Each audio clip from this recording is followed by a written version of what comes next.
Welcome, Chicago edition of Word with Brownlow, where no one is worthless, no story is worthless. And I'm here on the South Side, part of my documentary, South Side Originals. I'm here. Let me just give you a couple of words about my guest today. Maestro, cultivator, artisan, most importantly, friend. Ladies and gentlemen, welcome, J2. What's up, brother? Hey man, what's happening? What's up, man? Oh, I'm all right. All right. Happy to see you. I ain't seen you in a while. Hey, man. And you look very dashing. Thank you. Very Thank you. dashing. Thank Very you. handsome. Thank you. Well, hey, I try. Let them This is see you. Let them see you. Let them see you. But this is about you, not about me. But thank you, though. You know what I'm saying? But, man, if you don't mind, we just going to go right into it, all right? Man, please do. All right. Who is J2 and where are you from?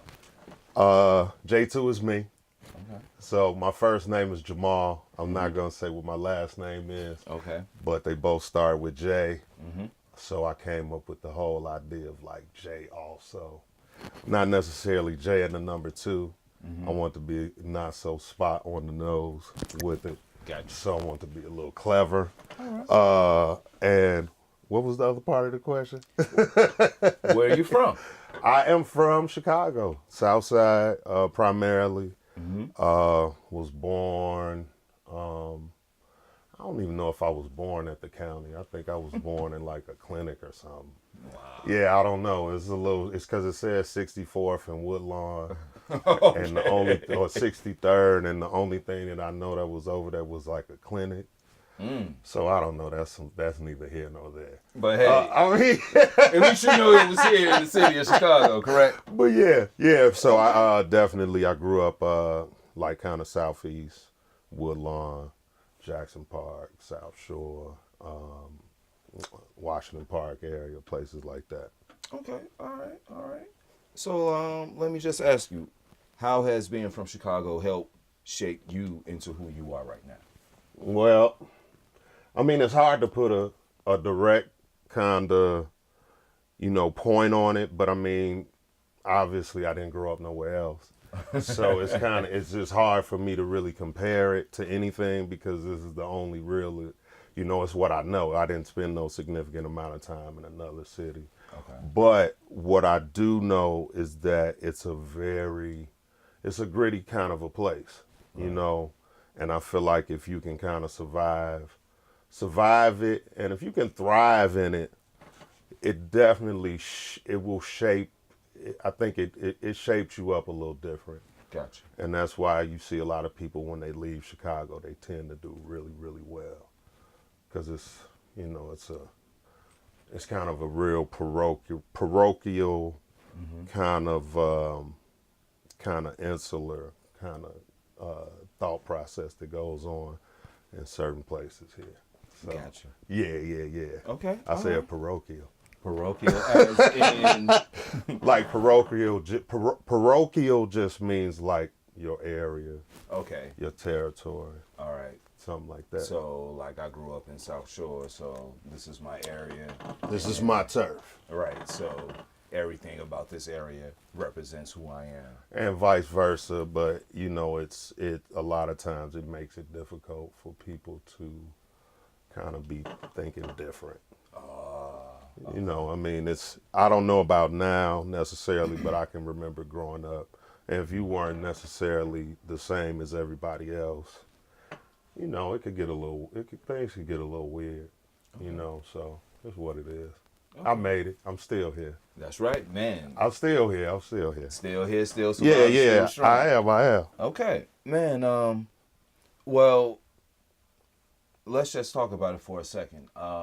We hear a lot of stuff on the news, about the stuff that supposedly goes on, in Chicago due to the media and how they want to portray the city. Mm-hmm. You may have these TV shows, Chicago PD, Chicago Fire, Chicago Med, Chicago. Now you have the Red Line. You have all this other stuff. You have the Shy. That's a show too? The Red Line? Yeah, there's a show called The Red Line. Wow. It's about the Red Line in Chicago. Yeah. That should be an interesting show. Well, it should. I'm sorry, keep going. But no, it's quite all right. Let me just ask you, in your opinion, What is the biggest misconception about where you're from, man? It's that thing. It's, Chicago always got you are tagged with, it's just being a violent city. That didn't start with black people though. Gotcha. You know what I mean? This is something that's gone on, you know, probably even the mafia thing. Mm-hmm. It was like some big crazy race riots here. Mm-hmm. I think it's called the Haymarket riot, and I'm not sure the exact time of that, but it either happened right before 1900 or right after that.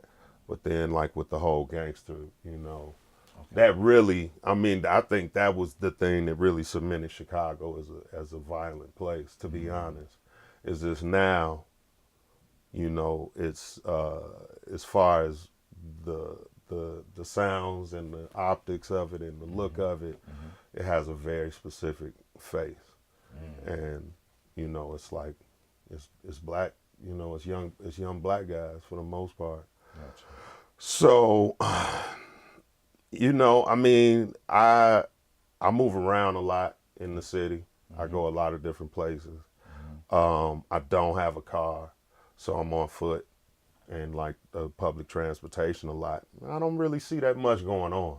Gotcha. And I move around all over the city. That don't mean it's not going on, but it's definitely more of it's always collateral damage, but a lot of that violence and stuff is kind of focused within like the people that's kind of living that life. Gotcha. So. And do you feel like that is the part that gets magnetized a lot more so? Just people just think, if they ask you where you from, and you say Chicago, they're like, wow, how can you do it? Like, this ain't nothing.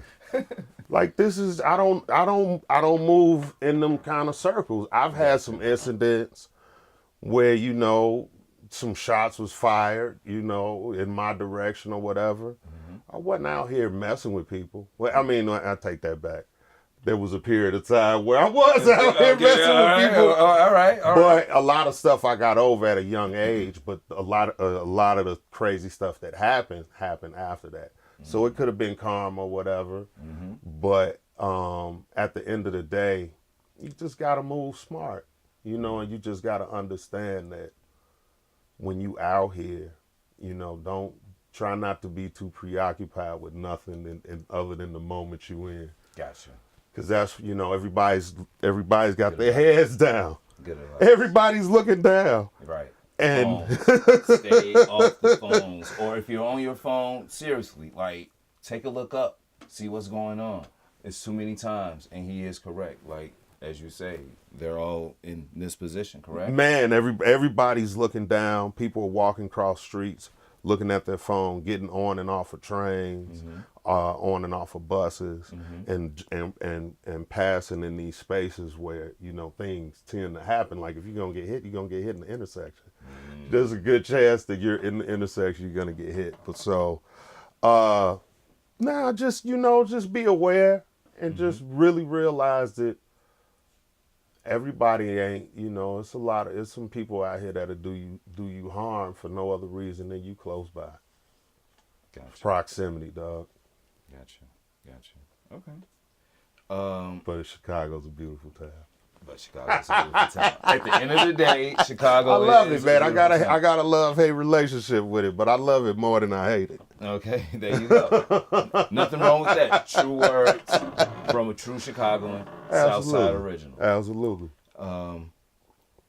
Doing a little research and being a little obvious here, we're obviously in a section of your beautiful abode where one may say you're a DJ. Yeah. Okay. I do DJ. So most people may know you as a DJ, but what other talents do you have that people may not know of? Okay. Maybe that was a loaded question. It's all good. Wait a minute. I had to stop myself. All right. Okay. So for me, music is obviously like it's a big part of like my life. I spend a lot of time dealing with the music. But a visual artist, not just a visual artist, but I do spend a lot of time drawing, designing stuff, making stuff. I paint. I mean, really, I could work with anything I can get my hands on. Gotcha. But there's that. I play music too. Some people have seen me play in a few places. Okay, what type of instrument and what do you play? I play alto saxophone. Okay, alto saxophone. Yeah, J2. No better blues, J2. All right, okay. With the scatting, J2. All right, okay. All right. I also the first instrument I ever got any time on was a violin, and so I was like maybe 5 or 6. Okay. It didn't last that long, but it was a real interesting experience because it requires an extreme amount of rigidness and just kind of you have to hold everything just so Perfectly. and there's no real there's not a lot of room, and then it also I was fascinated with the fact that the bow was made out of like horsehair. Like that blew my mind. I was a shorty. I'm like, you telling me what?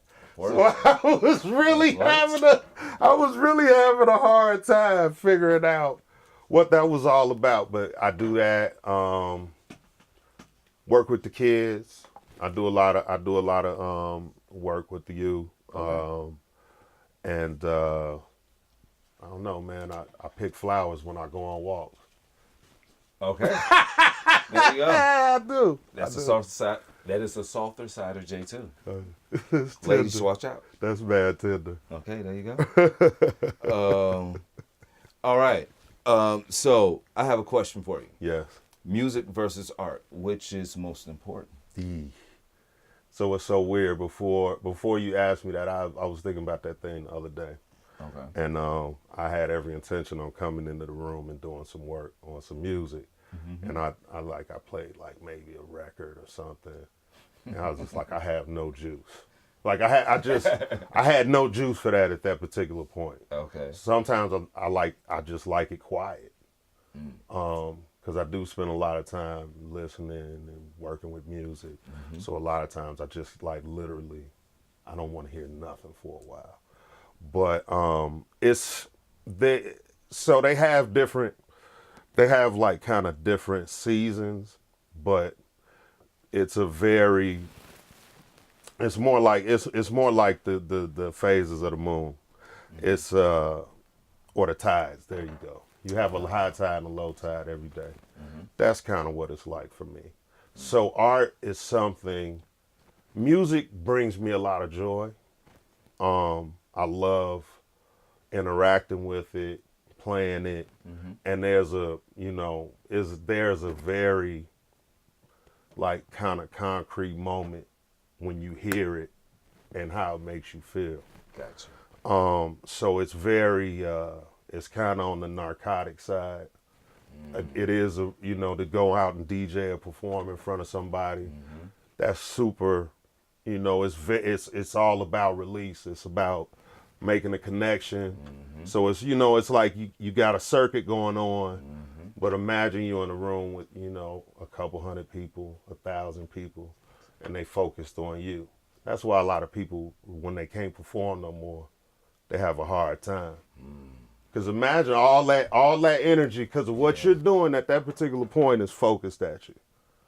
So I'm not gonna lie, like that don't make me feel good. Right. It's like an out of body kind of a thing. Art is like something I have to do.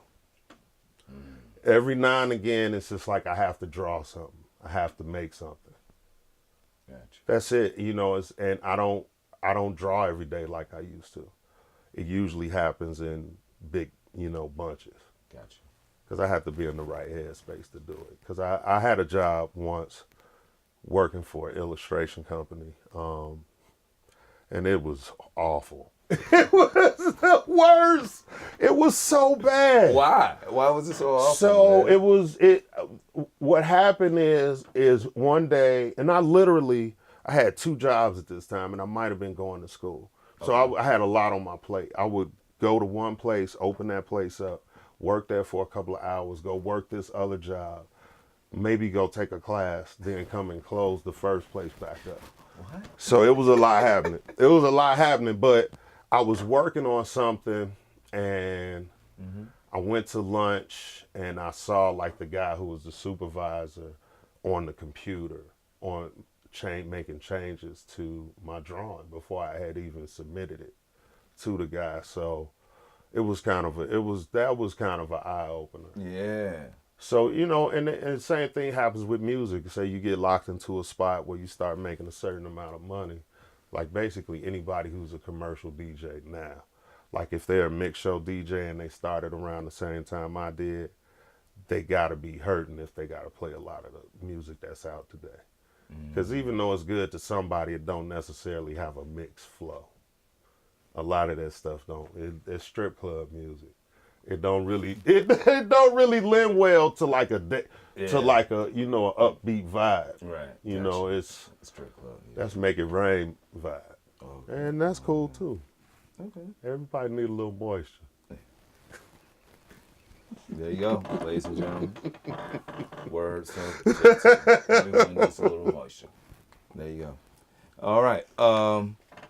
Last question for you. What word would you say best describes J2?